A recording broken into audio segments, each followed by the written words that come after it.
of A Nightmare on Elm Street, presented by Beyond Fest and Warner Brothers, and hosted by me. In case you didn't know, I'm Barbara Crampton. But what you do know is that often it's the big baddie who's celebrated in a horror film, right? Jason, Chucky, Pinhead, and Freddy. They're all amazing, iconic figures in the genre. We love them and the actors who portray them. But what about the ladies, huh? Anyone who knows me knows I adore my sisters in horror. The kick-ass queens who fight evil and show us through a combination of wits and smarts how to prevail and stay alive. Some of the women don't make it, but the victim in a scary movie is important too, right? Through the peril and demise of the deceased, the final girl can study the villain and determine how to defeat the evil that's stalking the family, the sorority house, the town, and the whole world. I promise I'm almost done. Tonight, we are paying homage to the ladies of Elm Street, the bystander, the victims, and the heroine herself, the friend, Tina, who took the fall for the greater good, Marge, the mom, who stood by lovingly, despite being haunted by her past, the teacher, there's always a teacher, who highlights the heroine's strengths and weaknesses, and the final girl herself, Nancy!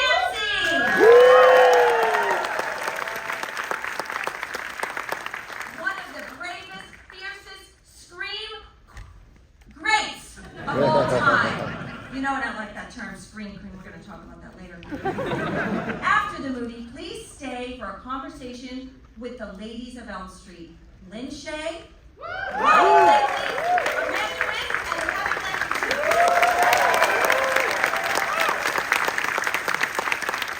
Enjoy the film, and whatever you do, don't fall asleep.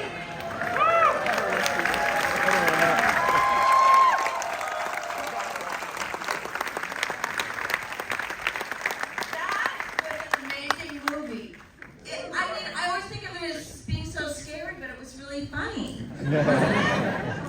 I want to introduce you, you all know them, you all love them, to the ladies of Elm Street.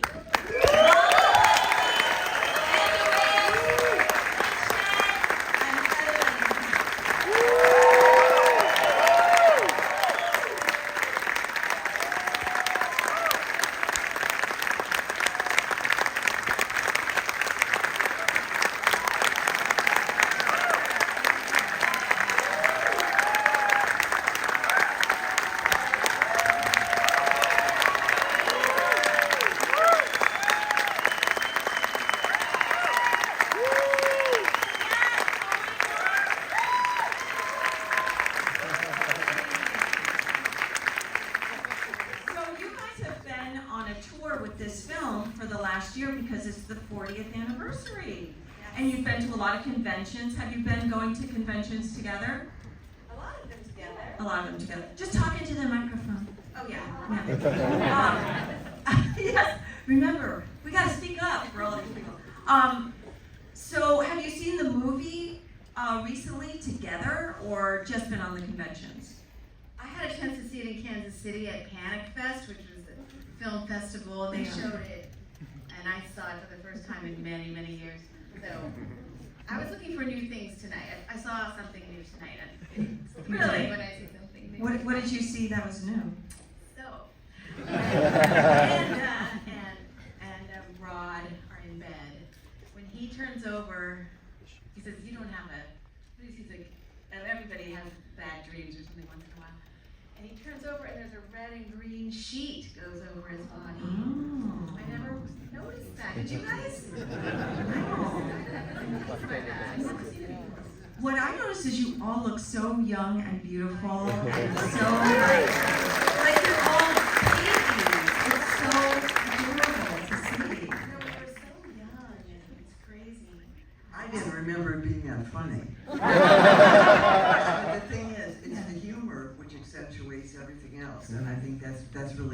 horror, and I'm sure that was very well thought out by Wes Craven and Bob Shaye. And they understood the juxtaposition that makes horror really horror.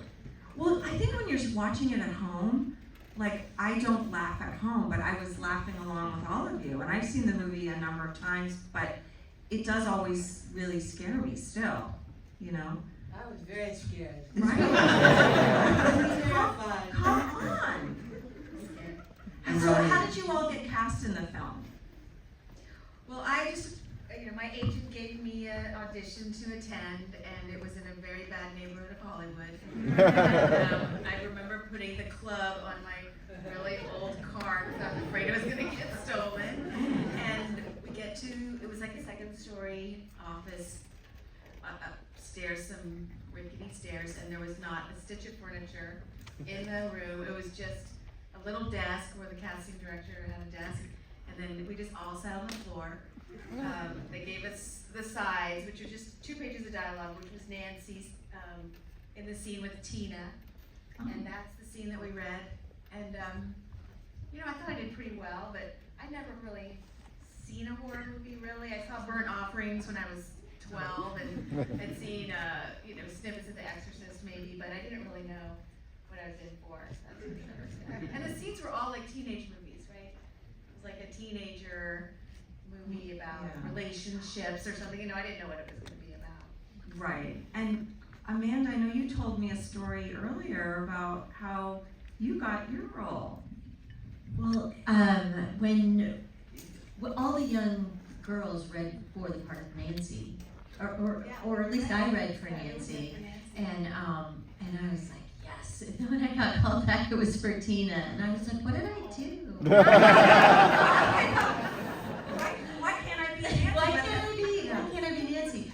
But when we got called back, he had paired me with Heather and Johnny and Nick, and we all kind of improvised that sleepover scene.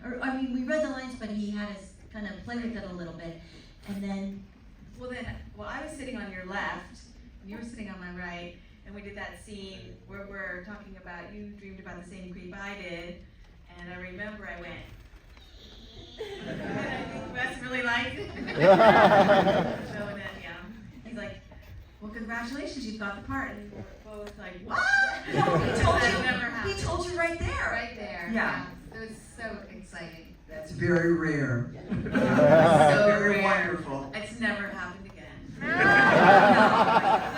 When you're in the room and they go, you got the part. That never happens. Yeah. And Elaine, how about you? Well, You might have known somebody. I have a family member who is actually, Bob Shaye has more great stories about it than I do, because Wes came to my brother's company. New Line was a very young company at the time, and they had done a movie called Stunts with Robert Forster and a woman named Fiona Lewis. There's a very nice movie. It was not that great received, but that was the only thing they had ever done in production, because it was originally a distribution company. So when Wes brought this movie to Bob, Bob just said, yeah, let's just make it. So it was really a first for both of them, and of course I'm Bob Shaye's little sister, so not so little anymore, but it was. He said to Wes, put my sister in your movie, and it was funny. I had a relationship with my brother. He used to sort of belittle me a little bit whenever he'd introduce me. He'd say, "This is my sister Linda." My real name is Linda. This is my sister Linda. She wants to be an actress. And then I found out later that he actually was quite respectful of me to other people when I wasn't around. So he basically said to Wes, let's put my sister in the movie. And there was the teacher, who to this day has no name. But I didn't take that as a bad thing. You were very memorable. As soon as you came up on the screen, everybody clapped for you. Oh, I heard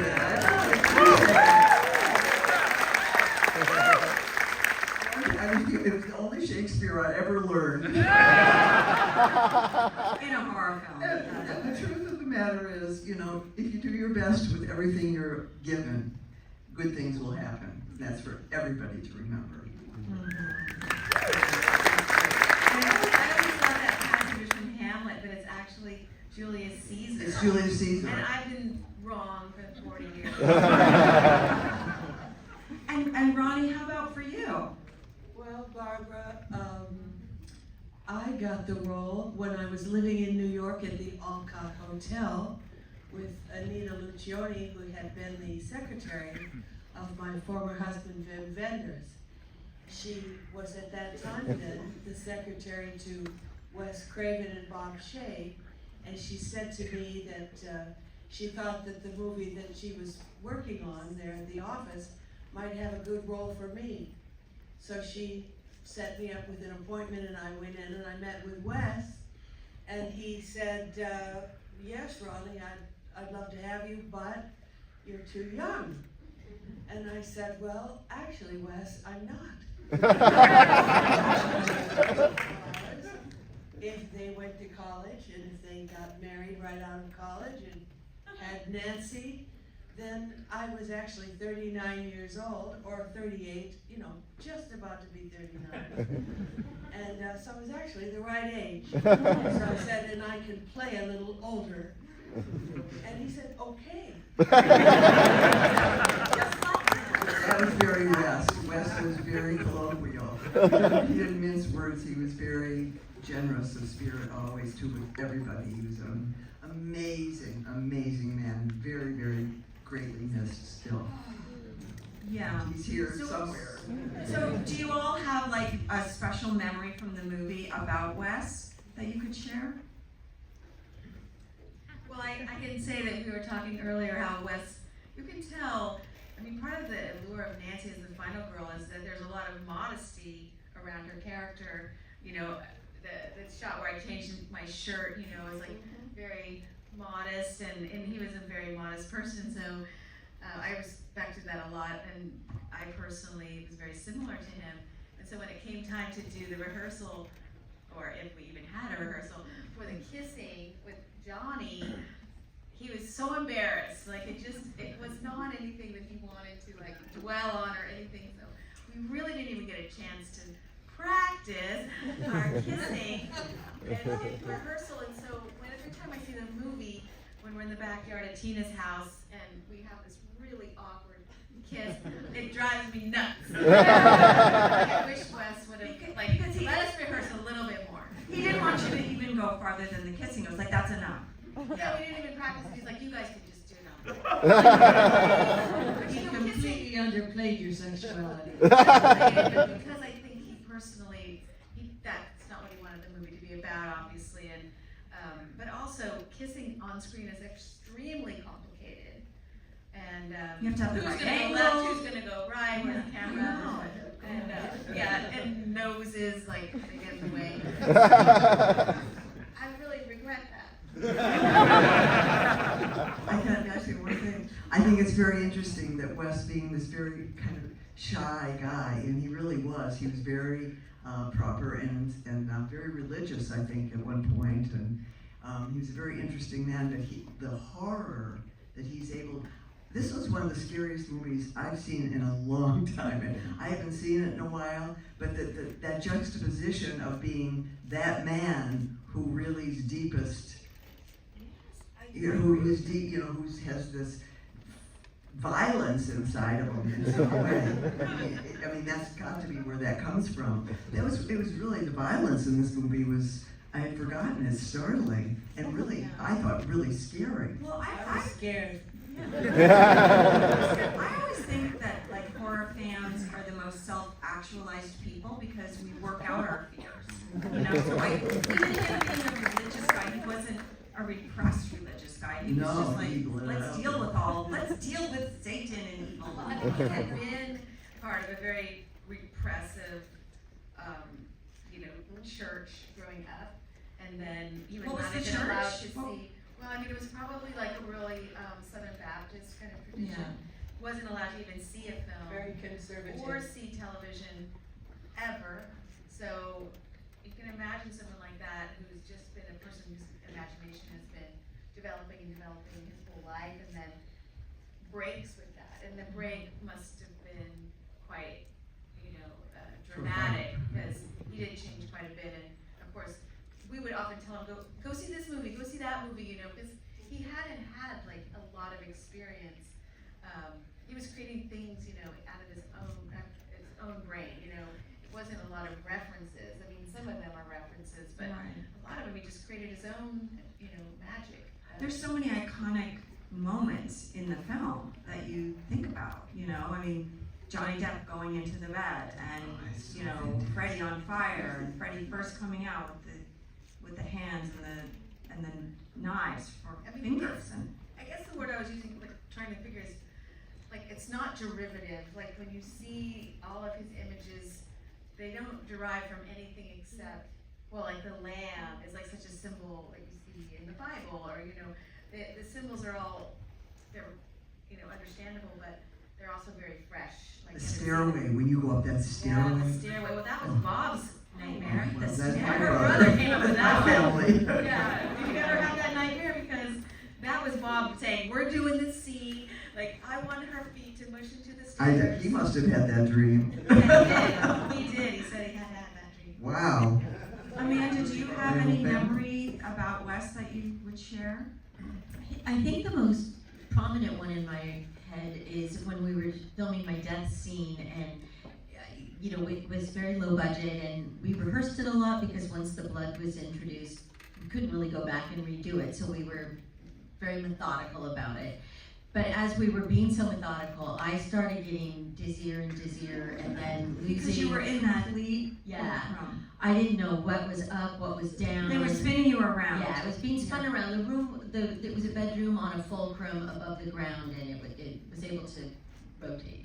And at one point, Wes was like, stop, because I think I was screaming, get me out of here or something.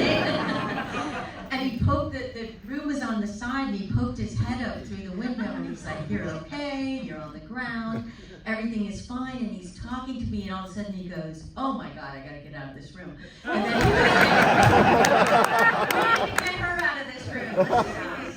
I know there was some story from Bob too, that the mechanism broke, and what was supposed to be on the floor ended up on the ceiling, and they just thought, we gotta go with it, because we can't, Actually, never. they were supposed to turn it Counterclockwise, and but they instead turned it clockwise, clockwise. that's what it and was. so the blood all ended up pooling on the ceiling. It's supposed to Be on- squish down the walls and drip down the walls, and But it looked amazing. We didn't know. That's what they felt, they hoped. They had no money to do I was going to say that we couldn't go back and do any of those things again, and they were like, it's perfect. And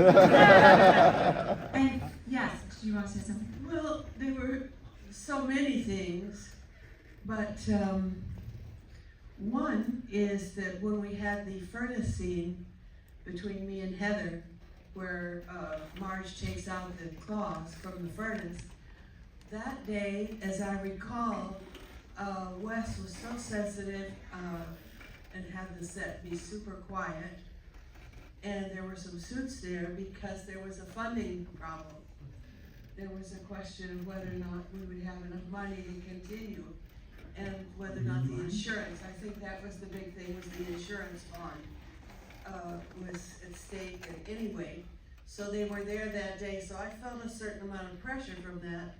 Plus, usually, when you're working, there aren't a lot of suits around, it's just the crew and the actors and. Suits means the producers, or for those of you who don't know, the financiers, The money people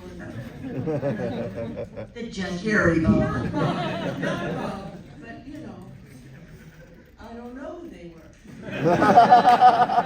Anyway, so, and I wanted to do a good job, so Wes just tried to make sure that it was super quiet, and he did everything to try to help me to get my speech together and have it be good. Because it's nerve-wracking to have a bunch of strangers around when you're trying to concentrate and work. Well, In how did an they come up? intimate way and be real, try to make things that are completely unreal, real. I have to say, I think one of Wes's Believable. favorite lines of the movie, when I would get together with him, he would always say, locked, locked. I just love the way he did that line. He said it all the time.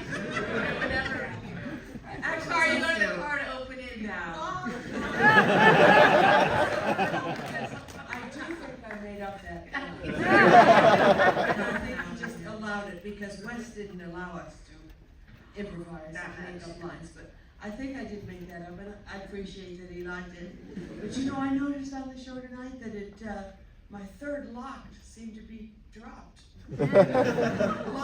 Lock, cut. It was soft. I noticed that several lines seemed to kind of fade down too quickly. I don't know if it's the mixer. I noticed that. Oh yeah, and they cut the furnace scene that we saw tonight.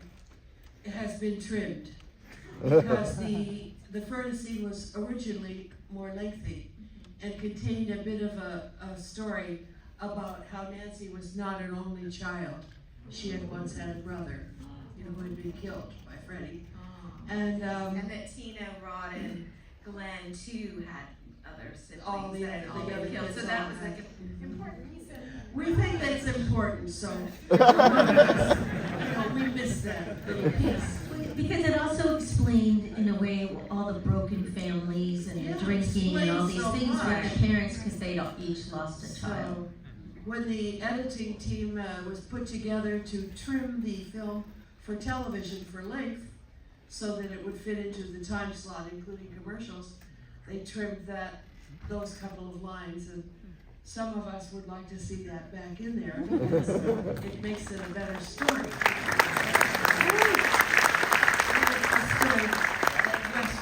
Let me put it that way. Yeah, it's funny how much effort you put into your own story and the background and the things that you want to play and embody and what gets in there and what doesn't.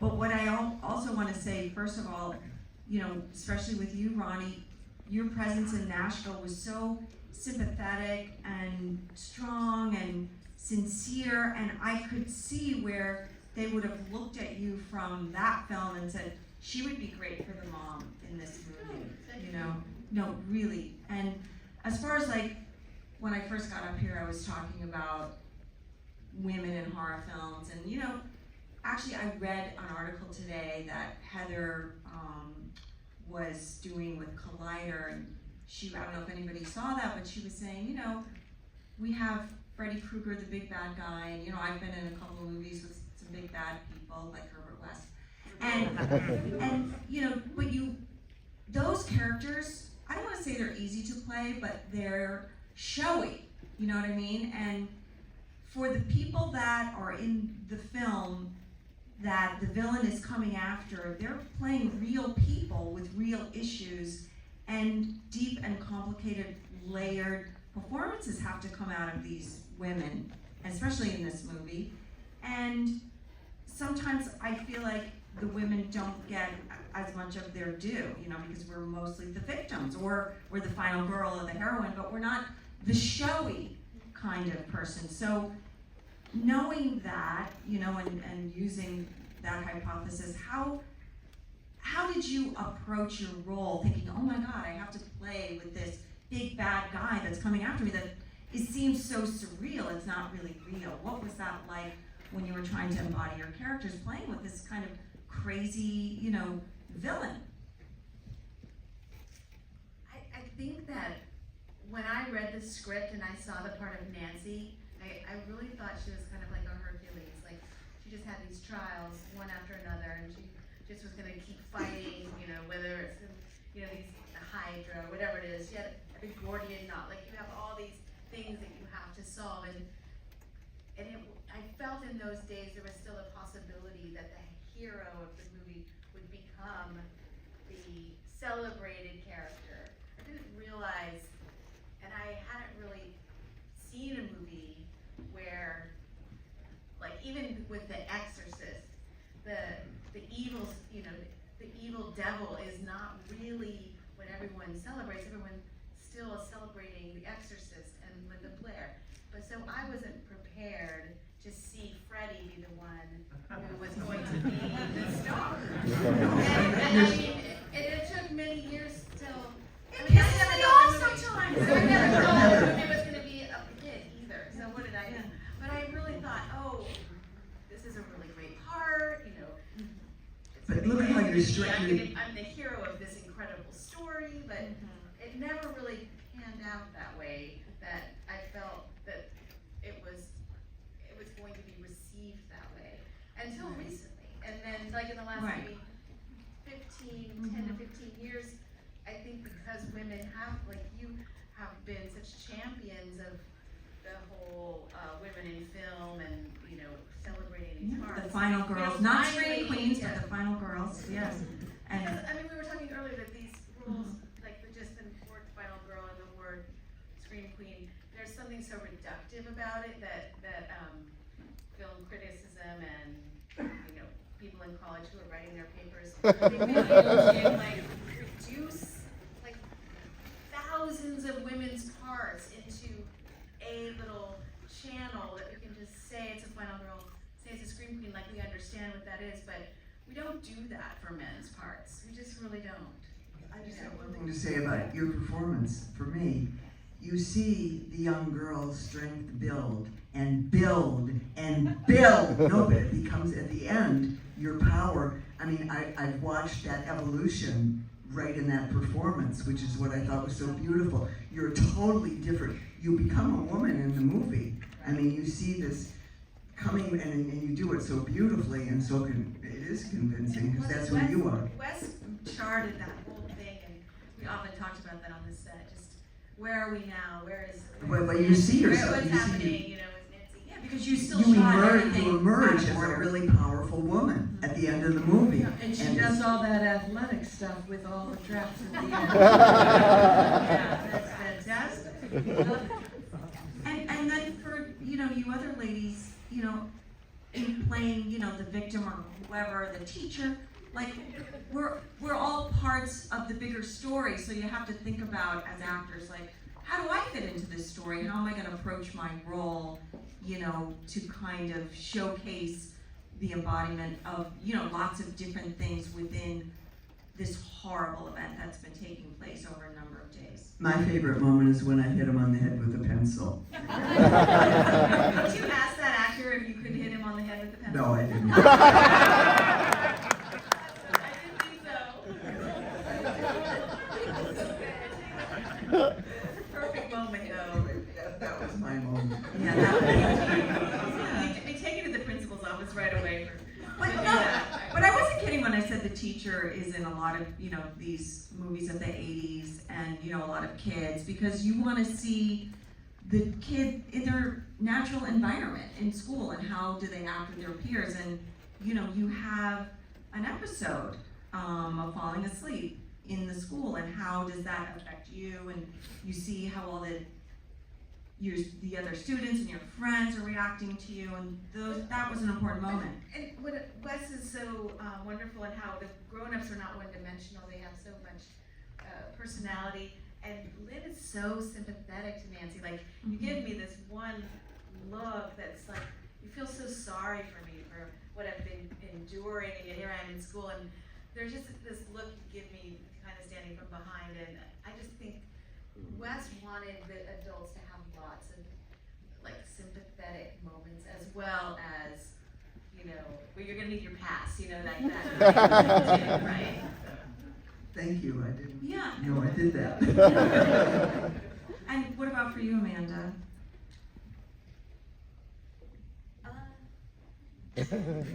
Well, you know, I think when, I mean. You were the friend. Yes, true I was blue the friend. Well, you know, it was interesting because really what Wes had talked to me about was that to approach that role and to kind of lay Easter eggs that I'm not just the, you know, slutty blonde, that, because I'm the one asking everybody, did you have the dream and all that, so that you're like, oh, is she going to be the one that, you know, so what, he didn't want me to be the person that you know is gonna die, like the first 5 minutes. And so that was kind of fun to get to play with that and integrate, you know, to bring to life the idea that he was trying to put in that part of the arc of the story.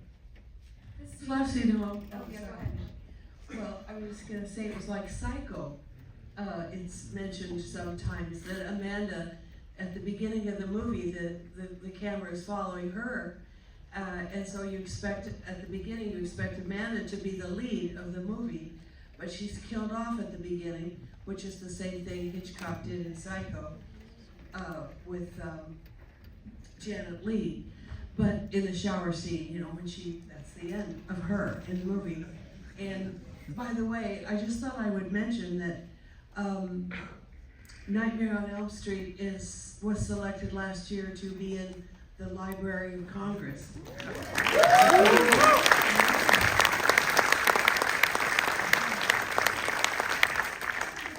Amanda's scene when she's walking to find Freddie in her first dream, not the first dream, but when you wake up and you go and the tooth is in the window.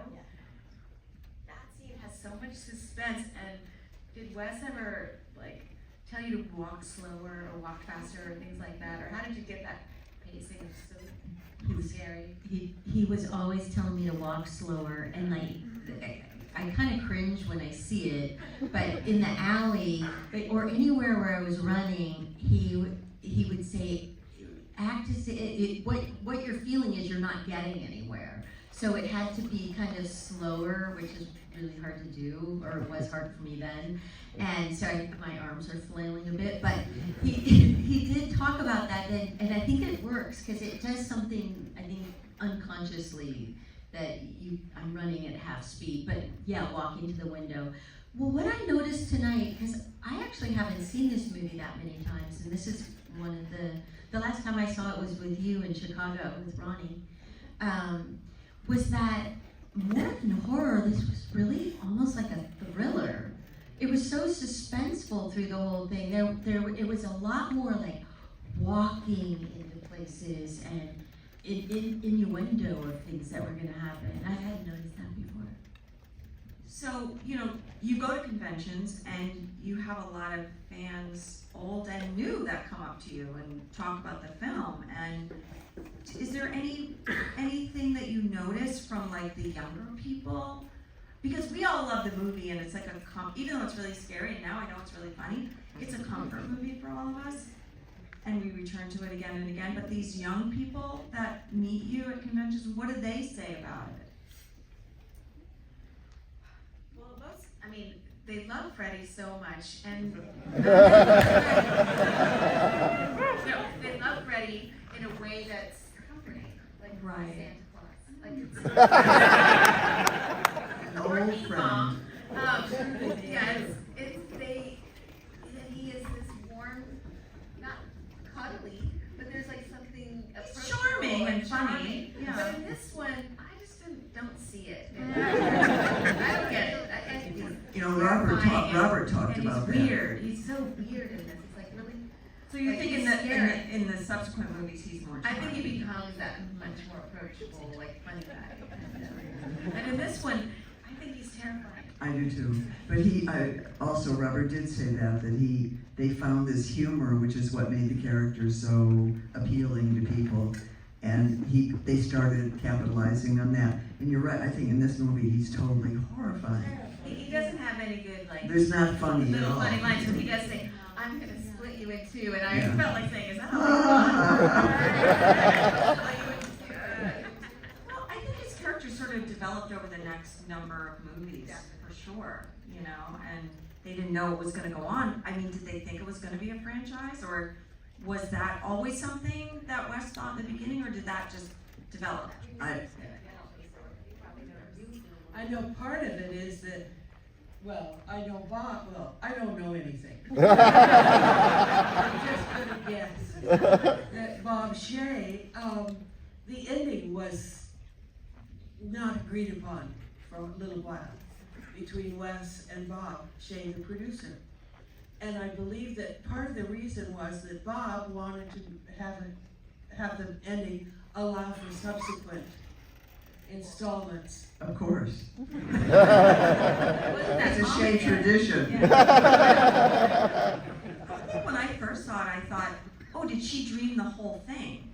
That's when I first saw it. I was We like, tried to keep it a mystery. We don't even know now, which is. We still don't know. Is she still in the dream? I think we're all in the dream. Yeah. So, this movie really put all of you on a platform, and all of you have had amazing careers. I just want to say that. I mean, Lynn Shaye, you're our queen of horror. Love. I love seeing you pop up all the time, and Amanda, I said this to you earlier today, I feel like Amanda is a journeywoman actress because she's been working steadily for 35 years. Yeah,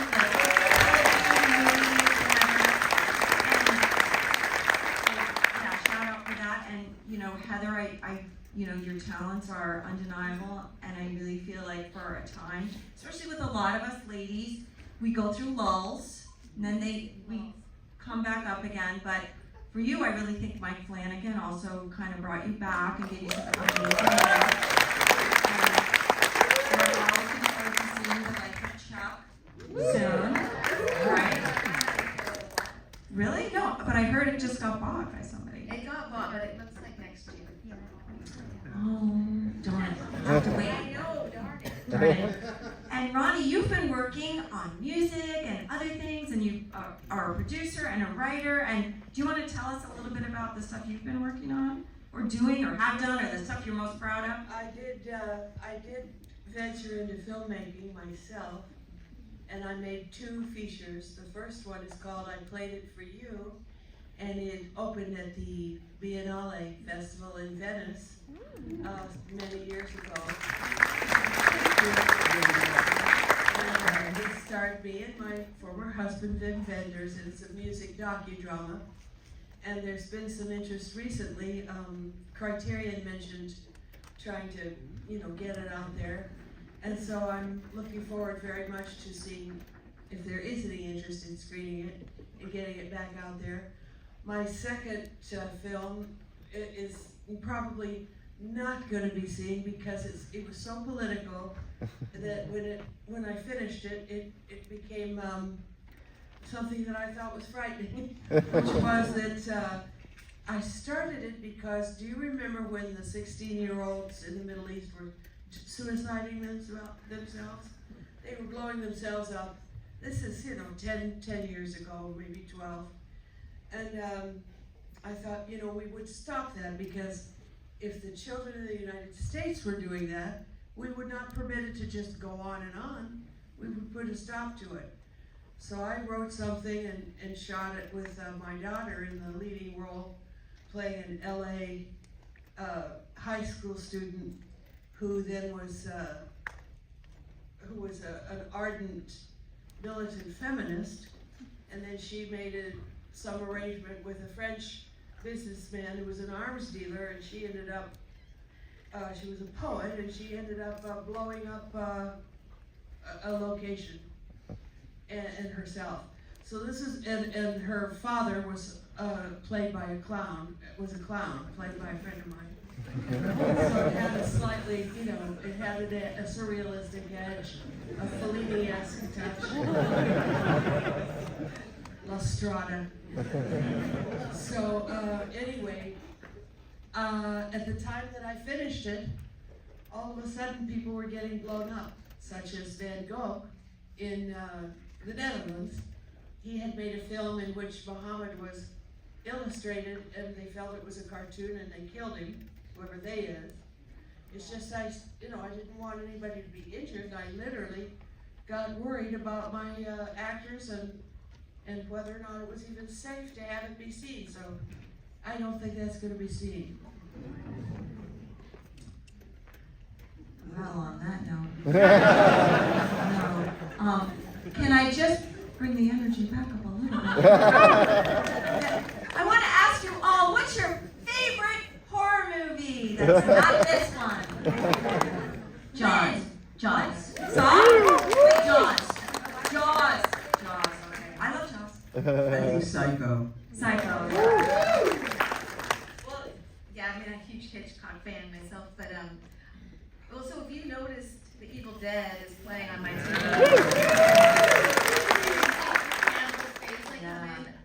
That's probably one of Evil Dead. Evil Dead is one of my favorites. It's fun. Yeah, it's fun. It's campy and fun. Yeah. And Do you like campy and fun, or do yeah, you I like cannot serious? handle scary and yeah. And Ronee, do you like horror movies? Well, I like the Body Snatchers. That's my favorite. That was about 1955. Who was the director of that again? That was Was it? Don Siegel. Don Siegel. Yes, I dated his son for a while. Should have known that, but you know, dating him didn't go so well. But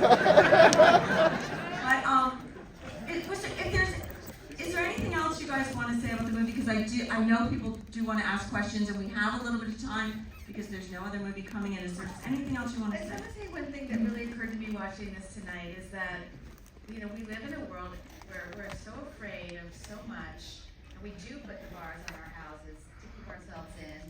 We do all of these things to avoid our fears, or we're like Glenn, we eat or watch TV, or, you know, Mandy, we're having sex with everybody that comes down the street. Tina. I think Wes will tell us, you know, we have to face our fear, and I notice it right now. I've even heard people say, I'm not going to do that because I'm too afraid to do that. I even heard a gal saying, I'm not going to vote, I'm too afraid to vote. I'm not going to do this because I'm too afraid right now to go do that.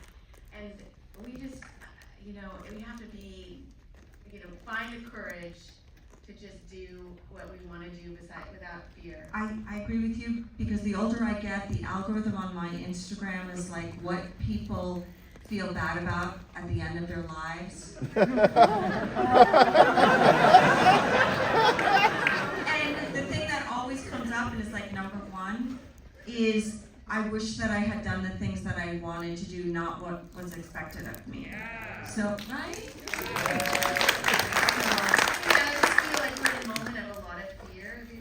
Makes a lot of money for other Election, people, like people who sell bars for your windows, like they're all making a lot of profit off of us being fearful, and I do think that was one of Wes's biggest messages to take home, is that you have to face your fear. He doesn't want, you know, not to be fearless, because that's not realistic, but to actually face your fear and figure out how to go, maybe not right at it, maybe you go around it, maybe you educate yourself first, but that I just see people receding into their fears, and it makes me, as someone who played someone, you know, who kind of, you know, You're here to lift us up. Show us the way, Heather.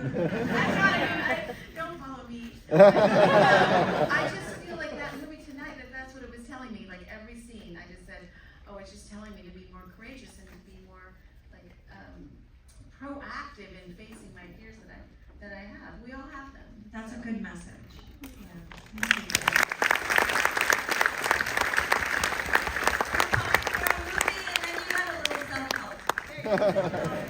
Does anybody else have anything they want to say before we open it up? Well, I would just say thank you, because it has been, you know, in the beginning, we were talking earlier at dinner earlier today, and I told everybody how when I had the script, and it was a scary movie, and it was a bloody movie, but that I thought it would be a hit.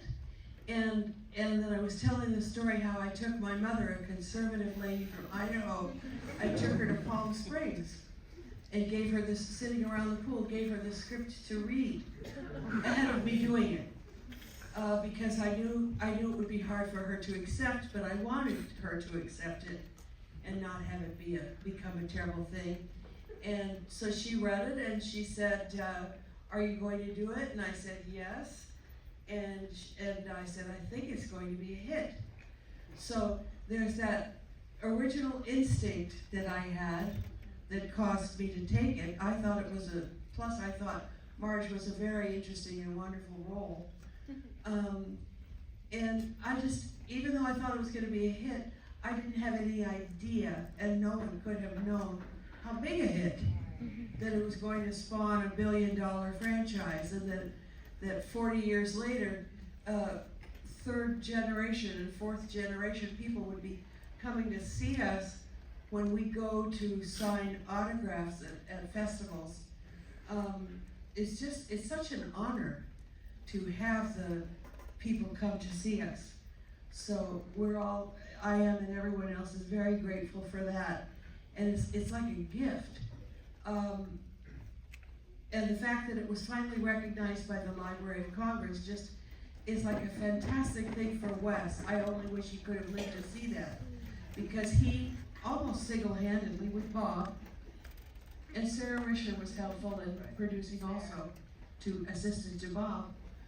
But just that they, this small, tiny group of people were able to create this incredible cultural phenomenon, and then we are a part of that. And that's a wonderful thing about art. I believe that it is a work of art, and I watched it tonight, and I believe it even more. I believe it was a very, very beautiful, complex work, and I'm happy to be a part of it.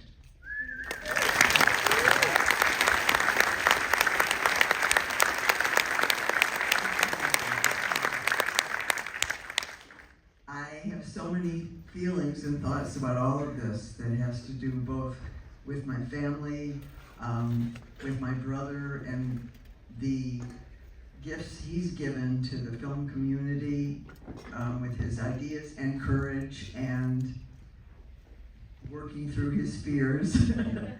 and I also just want to thank all of you who are the fans of what was created and who made this evening possible. This was a wonderful evening for me, and all of you are amazing. Amazing.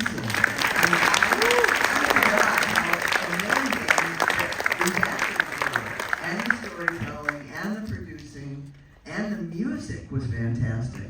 So my thanks to all of you for coming tonight and making this night possible for us.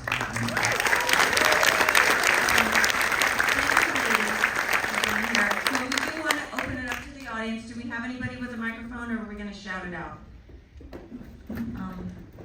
Anybody? Tell them, let me know. Okay, we'll just shout it out then.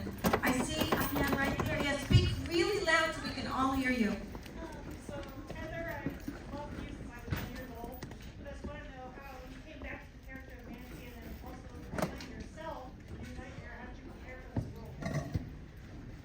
Well, Wes again had written such a great script for New Nightmare, but it scared me a lot to play myself, and I felt I had to ask like literally everyone in my life they were okay with it, because I have a lot of people in my life named Langenkamp, and I thought, oh gosh, they're all gonna get like pegged with this crazy character, and people are gonna ask them so many questions, and it's one thing to try to maintain your privacy as an actor. It's another thing when your sister, your brother, your auntie, like, kind of pretends to be a member of that family. It was very complicated, and I ended up coming to terms with it and putting a Heather version on the screen that worked for Wes. She's not totally like me, but it worked for the film, and I think it's a very successful story, and I love that movie so much. So it was hard to do, but I got around it and I figured it out, and we had a great time doing it. Yes. Was there anything else left on the cutting room floor, so to speak, like the siblings that were not mentioned? She's asking is there anything else left on the cutting room floor that hasn't been mentioned? I think that there was a more of Amanda's scene, a lot was left on the cutting room floor, but there's also, there was a conversation like with my dad on the phone, and when I come in the first time and you're like, here she is, I've gotta go. Like, there was a lot of more conspiring between Marge and Donald, as I remember. Oh yeah, and there was a fire scene for me, because when Marge was lying in the bed and the fire was happening, it really was me, it wasn't the dummy. And of course, eventually it was the dummy. Originally it was me, and it was, I was working so close to the flame that it got disqualified The fire by the, department. I heard that it was Screen Actors Guild that said that actors are not allowed to work that close to the flame. I was hopping around on Against the flames. rules. That's right. And Tony, the stuntman, he could see when he had on his suit, it's dangerous, but he's a stuntman, so he's allowed to do that. But as an actor, I wasn't supposed to be that close. So unfortunately, as Wes said, it was hard for him and sad for him, because he had made an effort, and it was, I think, very effective to be very close on Marge with the fire, but it wasn't allowed. And then the other thing that I know of was Donald, John Saxon, may he rest in peace, was, he and I were walking in the cemetery after the death of Rod. Yeah, and I loved that scene. You know, it was Marge and Don, and it's the only scene other than the introductory scene in The Office, really. You know. Are they gonna get back together? We also had a flying scene. Freddie there. At the end when the clock is like 10 seconds, and then I jump, and that was gonna be flying. I had a flying harness and wind blowing my hair, but I think it just didn't look good. Yeah. No, it was a very scary day of flying. Yes, in the middle.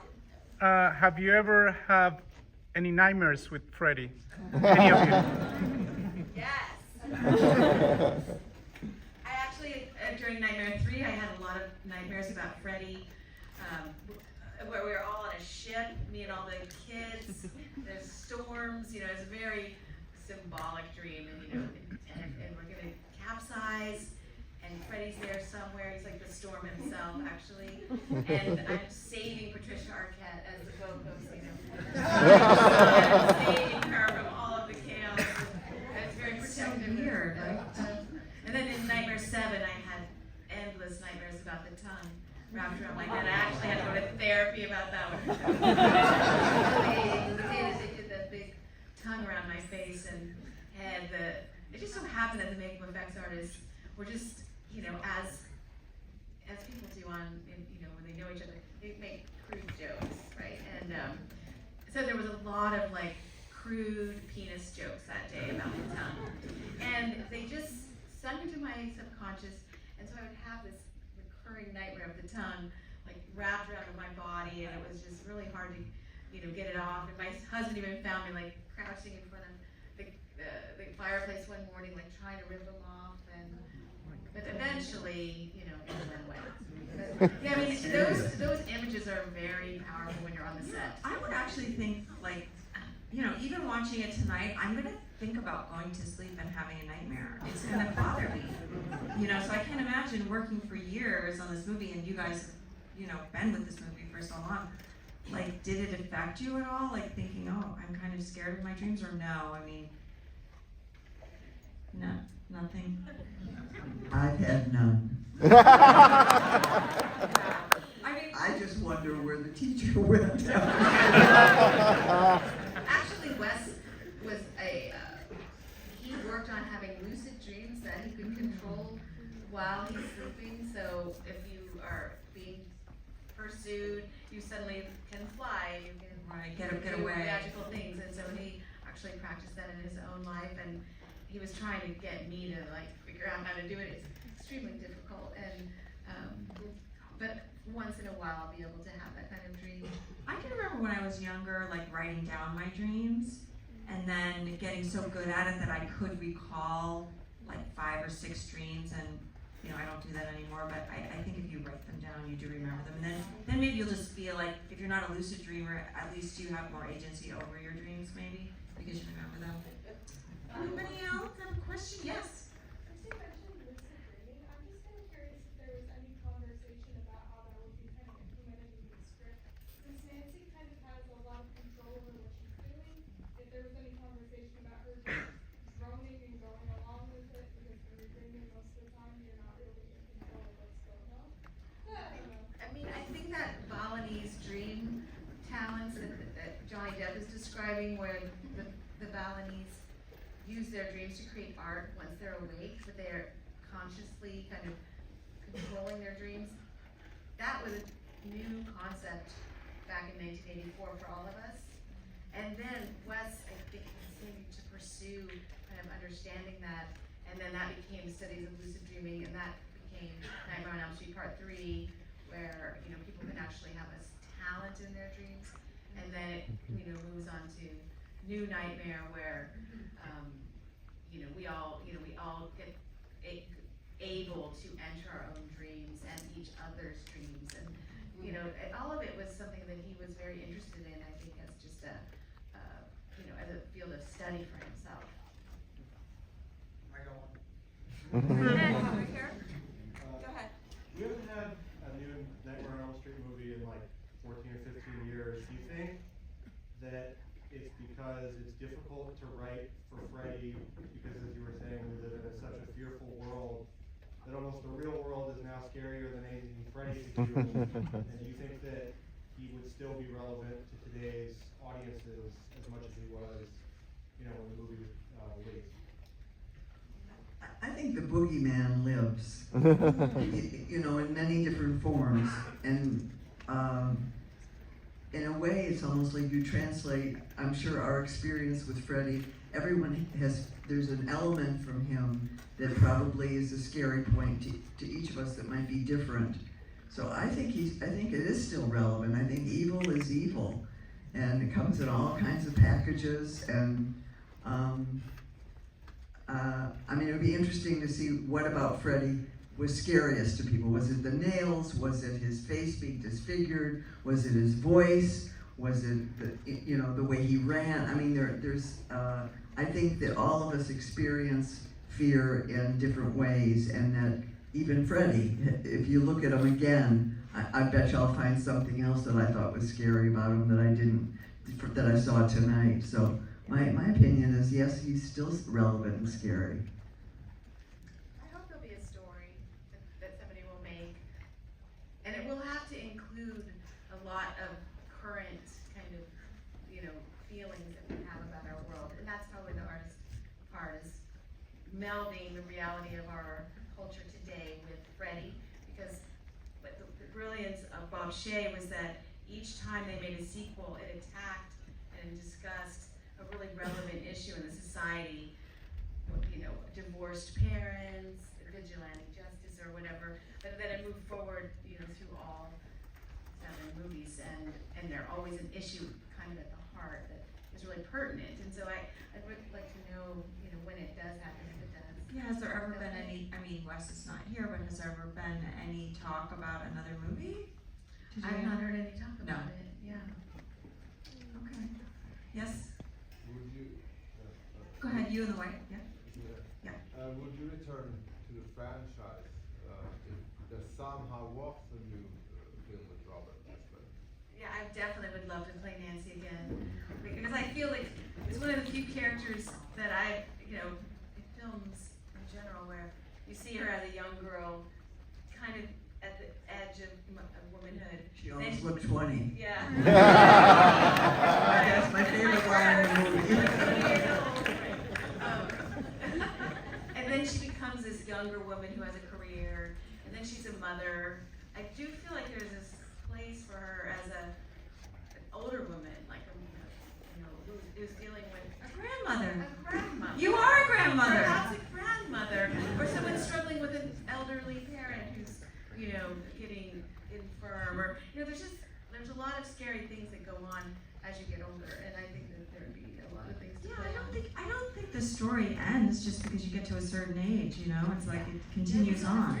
I would love to do another one. Yeah, let's get on that.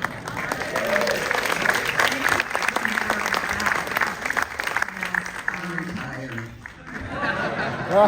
You're fired for teaching, but you'll be another character. You're gonna be the head of the university. Yes, sir, right there.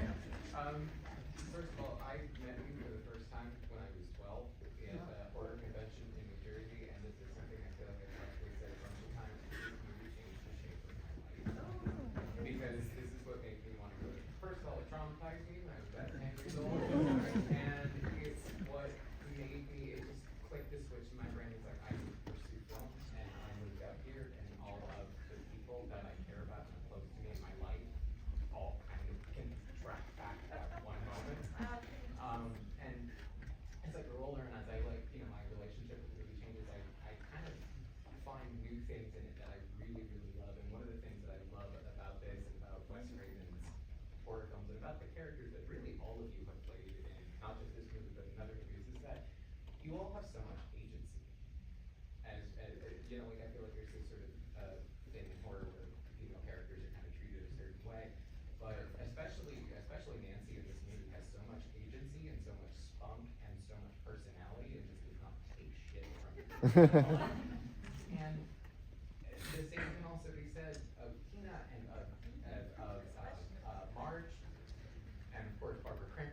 many writer Lynn Shaye, with Elise and City is what,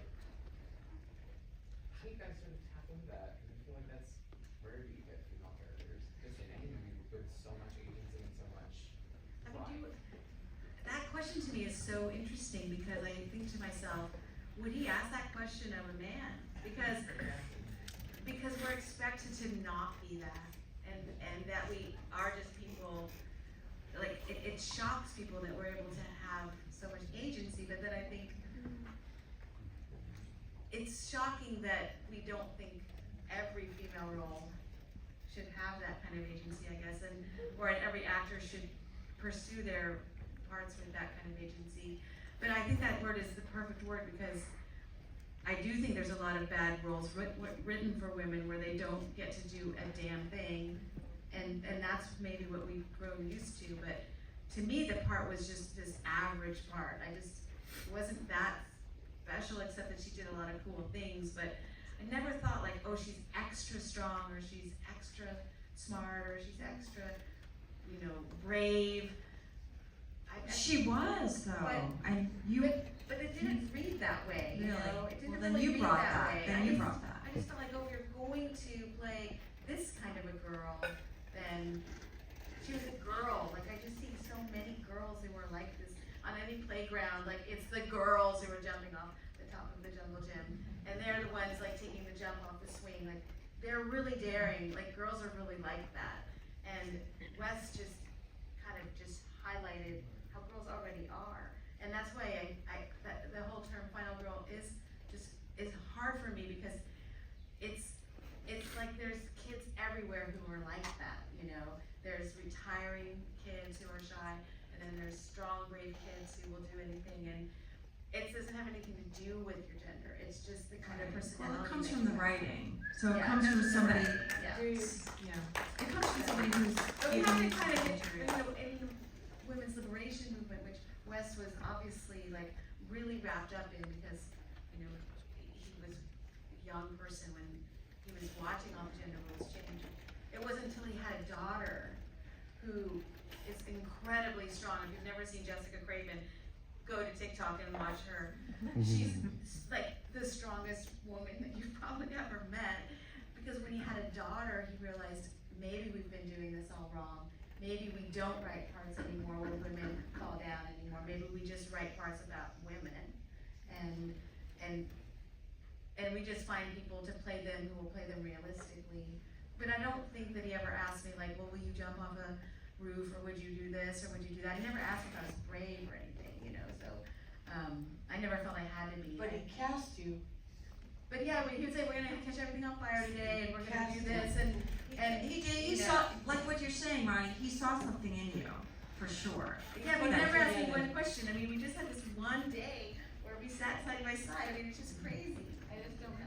But he had great instincts, because look at the way the whole movie is Great good. cast. Also, you have the best hair I ever seen. I know. We're That all was jealous. why, that was what got him. Yeah. No, seriously.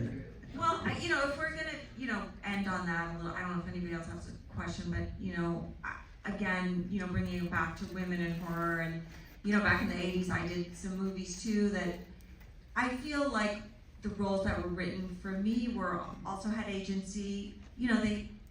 There was things for me to do, and I wasn't just a victim, and I wasn't just falling down. I mean, my characters were smart, and I really appreciate the writers that do that for women and did do that in the 80s, because there's a lot of women in the 80s that are scream queens that just didn't fare as well.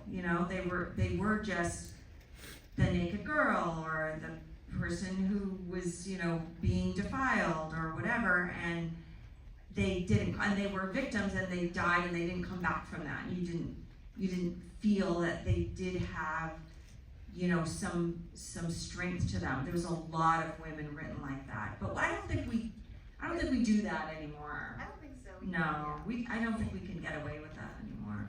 Because we are people, as you say. We're just all people. I mean, if anything, they write those parts for boys and men now. Like a lot of the characters who don't have any agency and Yeah, it's don't flipped have a lot a of little bit. power It's are like flipped a little sometimes the male character. I think that's probably true too. Well, And the it whole- seems like the- it's flipped around a little bit. The whole thing that where gender has become a very important topic right now, where people are feeling more free about expressing their sexuality, if they want to change their sexuality, if they want to mingle their sexualities. And I think that's a very, very wonderful addition to our culture and to our civilization even. I mean, it really is. People have lived under the covers for so long about what they're supposed to.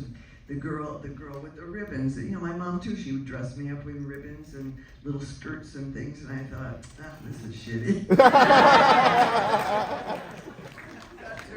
I became a cowboy. No, but I mean that you have the freedom now to really explore who you really and truly are and what you really and truly want. That's the best part for me about our society right now. There's a lot you could flush down the toilet, but anyway, I love seeing kids. You see that the change in them too. The little girls don't have to be just little girls. They can express themselves, and there's so much of that in your character, which I think makes the movie so powerful. Yeah. You just finally go, I'm not gonna put up with this anymore. I'm not gonna take it anymore. Thank you. Yeah, okay, I just want to thank Beyond Fest and Nicole, my friend,